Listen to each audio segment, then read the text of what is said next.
If you want to fix this problem on Facebook, the first click settings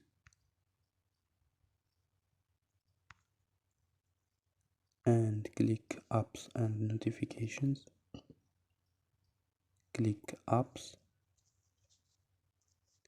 search Facebook or Lite, Facebook Lite.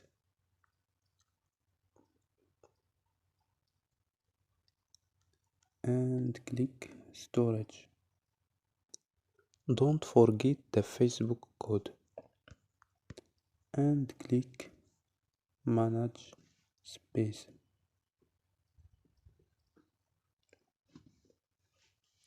After click OK or click delete data. So don't forget like and subscribe. Bye.